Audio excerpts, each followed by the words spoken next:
Welcome into Varsity Vibe. I'm your host, Alyssa Orange, and as always, so great that you're here and excited to share with you our next episode of our Courtside Chats series. I sat down over at Fayetteville High School with senior Kinyun Johnson. He went straight from the football field where he had a great senior season and then moved over to basketball season where he continues to help this Fayetteville basketball team find success. I hope you enjoy my Courtside Chats with Kinyun Johnson. Excited to be sitting down with Kinyun Johnson. Kinyun, thanks for the time. And it's cool, a two-sport athlete with football and basketball. And I kind of want to start there. When did you start playing both of those, and when did you kind of know you wanted to continue to play? Well, I started playing basketball in first grade, kindergarten area, and then football came around in third grade area. And then when I got to high school, I knew it would be different because it's harder levels of competition, things like that. So really in ninth grade, when I started doing both, I knew it would be it wouldn't be that hard, but football, it goes into basketball season, things like that. So I actually didn't play sophomore year football, but I decided to go back junior year and senior year and so on. So yeah, it's pretty fun. You talk about it wasn't going to be that hard. For the longest time, athletes in high school played multiple sports, but it's harder and harder to do so because of the level of competition. Why were you so determined to want to play both? I feel like I was pretty good at both, so it was hard. Just a little good. So it was hard to stop one and keep playing the other. So I decided to do both because they're fun and things like that. So. Yeah. So looking at football before we were in basketball season, obviously with the jersey on, but being able to play football, what is it about that sport that you love so much? I got moved to receiver this year, and offense is actually really fun to score touchdowns, things like that, celebrate. We got the basketball going on the sideline, so that made it fun and exciting for me. Yeah. And then transferring that over to basketball season, here you are, the last one. What does this one mean to you? It means a lot, senior year, we had a slow start, but now in conference play we're getting it going, so it means a lot. When you look at yourself as a player, how would you describe yourself if asked? I'm a good player, but really I like to be a great teammate, encourage my teammates. On the court, I can play defense. I can score when need to. I like to pass a lot also. So yeah. I love that you bring up your teammates. Because talk to me about that. You talk about football goes into basketball season. You kind of had to join a little bit late just because of the way that football schedule unfolds. How do you continue to bond with your teammates that you played basketball with for so long, knowing that you're over here playing football where they're getting in summer workouts and all that kind of stuff and keeping that camaraderie together? Well, really, our team's young this year, so I really didn't have chemistry with them at the start. True, that's right. As I came back, I got to know them, know what kind of person they are, cool people. So we're all close now, have better chemistry, and we built a bond now, so it's pretty strong. So that's how really. Let's talk about that young roster. Losing the guys that you guys did a season ago now, and being a senior, what does the leadership role look like for you to help these guys along? It's actually a bigger role than last season because we had a lot of seniors last season, 9 or 10. Yeah. So this season, just coming in, I knew I had to help them on the ropes and things like that. Sure. Of varsity basketball, most of them are sophomores, so right. The differences between freshman basketball and varsity basketball, things like that. Make them tougher at practice and things like that. Yeah, well, it's paying off, and you look at yourselves right now, undefeated as we're talking in conference play. What has been maybe the key to that success during conference? Really just us staying together as a team and getting 1% better every day. That's helped us a lot, and everything matters, something that we say a lot. So we just take all the small things, put them together, and just turns out to bigger things. I've talked to Coach Stamps a lot this year, and he said, maybe in the non-con we don't win some of these games that we're winning in conference. What do you think has been the biggest difference there? Really, in our non-conference, we actually played some very great teams, good teams, things like that. We try to get better every game. So when we play those better teams, we try to see what we can fix, and it helps us in conference playing different things. Let's go back to the Bentonville game. We talk about close games, talk about pulling out games maybe you might not have won during the non-con in the fall. Being able to kind of dig deep and battle with the Bentonville team who did not have Marley on the court. What did that game teach you guys as a team?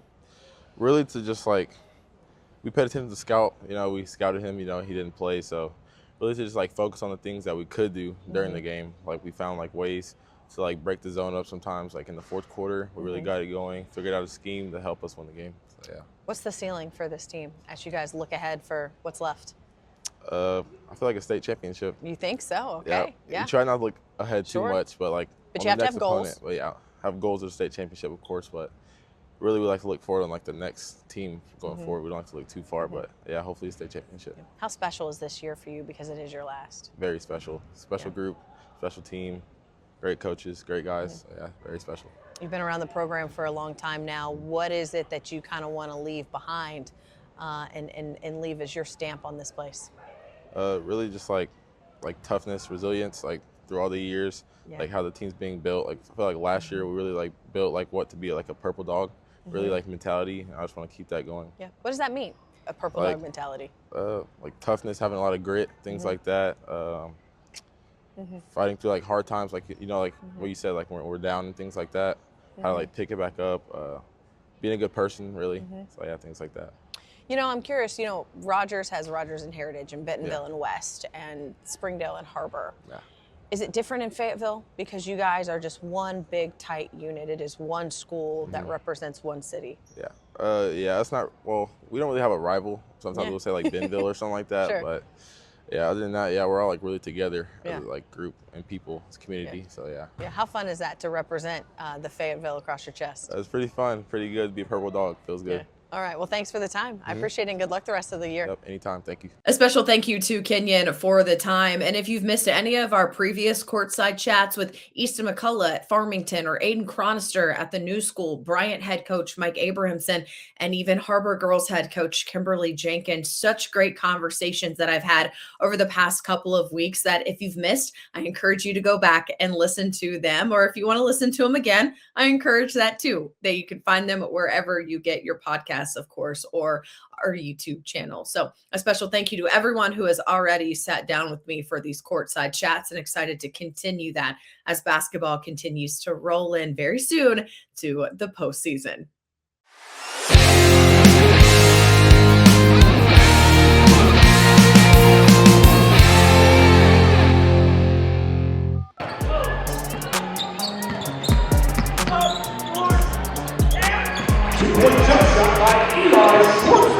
Farmington's Eli Schwartzman is this week's Lindsay Boys Athlete of the Week after quite the performance in the Cardinals' last two games.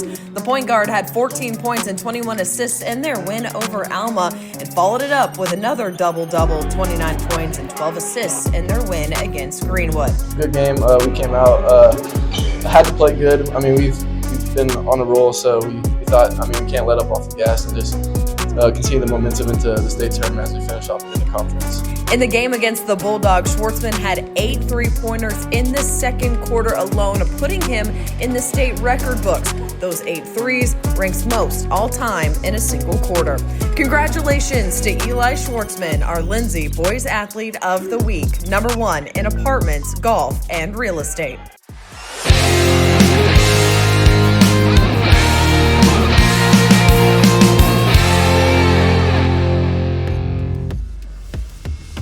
Our Lindsay Girls Athlete of the Week is Arkansas High School's Addison Gurley. Over the weekend, Gurley winning her second straight wrestling state championship in the 5A 190-pound classification. And what a feat considering she has only been wrestling for 2 years. Addison, who is a senior at Arkansas High School, also won her school's pageant as a junior. She also plays volleyball, basketball, throws shot put, and discus on the school's track team, and is also a cheerleader. Congratulations to Addison Gurley, our Lindsay Girls Athlete of the Week, #1 in apartments, golf, and real estate.